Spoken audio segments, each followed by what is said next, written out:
PIB press सूचना bureau Chandigarh द्वारा लघु सचिवालय पलवल के कॉन्फ्रेंस हॉल में मीडिया वर्कशॉप अर्थात वार्तालाप का आयोजन किया गया।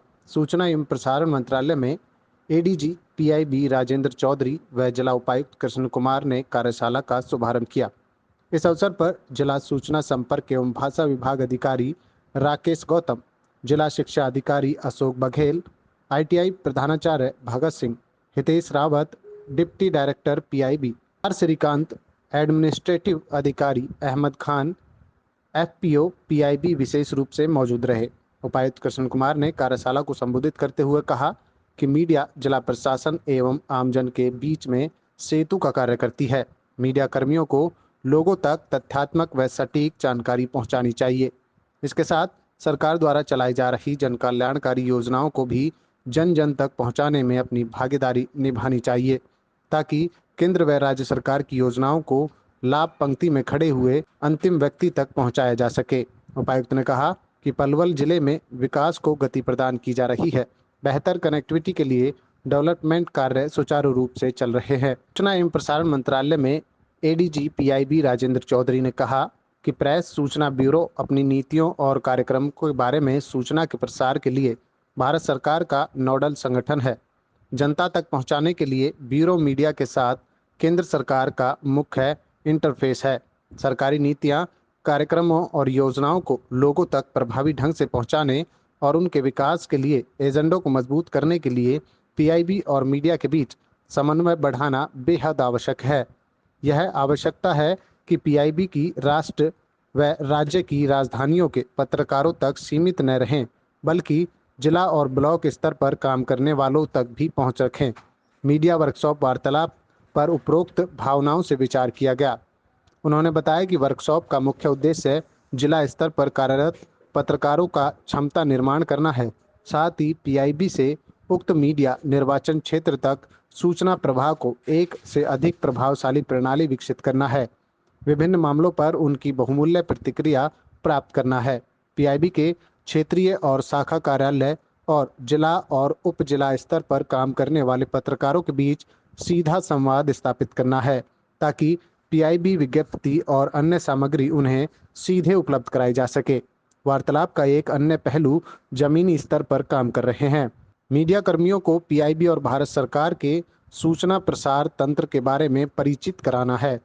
जिला शिक्षा अधिकारी अशोक बघेल ने बताया कि केंद्र सरकार द्वारा नई नीति 2020 बनाई गई है, जिसके अंतर्गत प्री नर्सरी से लेकर 12वीं कक्षा तक बच्चों को बेहतर शिक्षा प्रदान की जाएगी। शिक्षा के साथ साथ बच्चों के हाथों में स्किल प्रदान की जाएगी। नई शिक्षा नीति से शिक्षा के जगत में नया परिवर्तन आएगा। ये देखिए, प्रेस इन्फॉर्मेशन ब्यूरो से आज की कार्यशाला आयोजित की गई थी वार्तालाप के नाम से, जिसमें आप सभी पत्रकारों को बुलाया गया और इसमें जो न्यू एजुकेशन पॉलिसी थी उसके बारे में पूरा डिटेल में मैंने बताया था। न्यू एजुकेशन पॉलिसी हमारे सरकार का, भारत सरकार का एक बहुत बड़ा प्रोग्राम है, जिसमें बच्चे के शुरू से लेकर प्री नर्सरी से लेकर जो 3 साल का बच्चा है उसको 18 साल तक +2 तक मतलब शिक्षा दी जाएगी। और स्किल के ऊपर उसमें बहुत ज़्यादा ध्यान दिया गया है कि जो हमारी FLN है, फाउंडेशनल लिटरेसी न्यूमरेसी, उसके ऊपर बहुत ज़्यादा उसमें स्किल का ही बच्चे को सिखाया जाएगा। और उसमें जो 5+3+3+4 पहली जो प्री स्कूलिंग है 5 साल की रहेगी, जिसमें नर्सरी, LKG, UKG 3 साल, पहली दूसरी ये 5 साल है दूसरी क्लास तक। उसके बाद 3 साल है, फिर छठी मतलब तीसरी, चौथी, पाँचवीं 3 साल, और छठी, सातवीं, आठवीं 3 साल, और 4 साल 9वीं, 10वीं, 11वीं, 12वीं। तो ये बहुत बड़ी शिक्षा नीति है, हमारी राष्ट्रीय शिक्षा नीति 2020 के नाम से है, और उसमें बहुत सारी चीज़ें बताई गई। उससे जो हमारा जो आज जो सिस्टम चल रहा है, इसमें नई शिक्षा नीति में सारा ही आमूल चूल परिवर्तन आने वाला है, और हरियाणा सरकार ने इसको अडॉप्ट कर लिया है। 2025 तक पूर्ण रूप से हरियाणा में लागू हो जाएगी।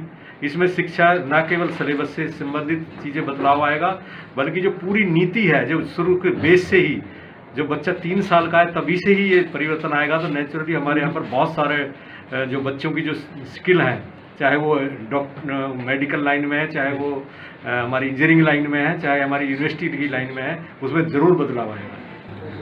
पत्र सूचना कार्यालय मिनिस्ट्री ऑफ इंफॉर्मेशन ब्रॉडकास्टिंग के द्वारा देश भर के रूरल एरियाज़ में खास तौर से छोटे छोटे जिलों के मुख्य स्थानों पर एक वार्तालाप कार्यक्रम का आयोजन किया जा रहा है, जिसके तहत सीधे सीधे प्रशासन और मीडिया के बीच में एक वार्तालाप स्थापित किया जा रहा है। मुख्य मकसद ये है कि हमारी जो योजनाएं राज्य सरकार के जरिए क्रियान्वित हो रही हैं, उनके प्रावधानों के बारे में जनता तक आवाज़ पहुँचे, जनता तक उनकी जानकारी पहुँचे और मीडिया को उसके बारे में अच्छी इन्फॉर्मेशन हो, अच्छे से उसको पता हो, जिससे कि जब वो इसके बारे में लिखें तो वो पूरी जानकारी के साथ लिखें, ऑथेंटिक इन्फॉर्मेशन लिखें, जेन्युइन इन्फॉर्मेशन लिखें और इसके जरिए फिर जो आम व्यक्ति उन अखबारों को पढ़ता है, उन टीवी चैनल्स को देखता है, उसको पता लग सके कि मेरे ज़िले में ये योजनाएं सरकार द्वारा क्रियान्वित की जा रही है, इनके ये प्रावधान है, बेनिफिशियरीज होने का ये एलिजिबिलिटी क्राइटेरिया है, अगर कोई शिकायत है तो किसको अप्रोच करना है। तो ये सारी चीज़ें जब हम जनता को डायरेक्टली बता पाते हैं वार्तालाप के जरिए, सीधे संवाद के जरिए, तो कहीं ना कहीं जो ये हमारी योजनाओं का क्रियान्वयन है वो ज़्यादा इफेक्टिव होता है।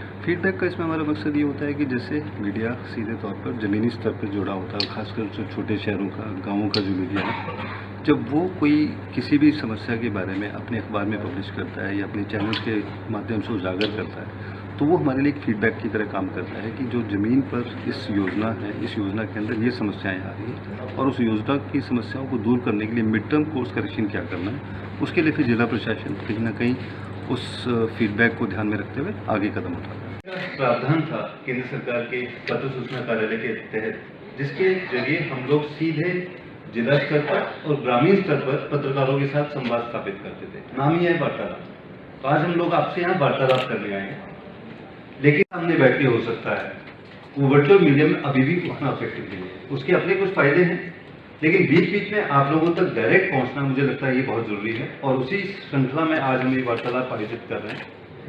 As ADG PIB Chandigarh, I am responsible for Punjab, Haryana, Himachal Pradesh, Chandigarh and I have the additional charge of Jammu and Kashmir. तो जब इस महीने के शुरुआत में केंद्र सरकार से निर्देश मिले कि हमें शुरुआत करनी है द्वारा से वार्तालाप की, तो within a period of 15 days we have been able to organise 8 वार्तालाप। 3 हमने जम्मू कश्मीर में किए, जिसमें उधमपुर, इधर किया, राजौरी में किया और एक पुंछ में किया।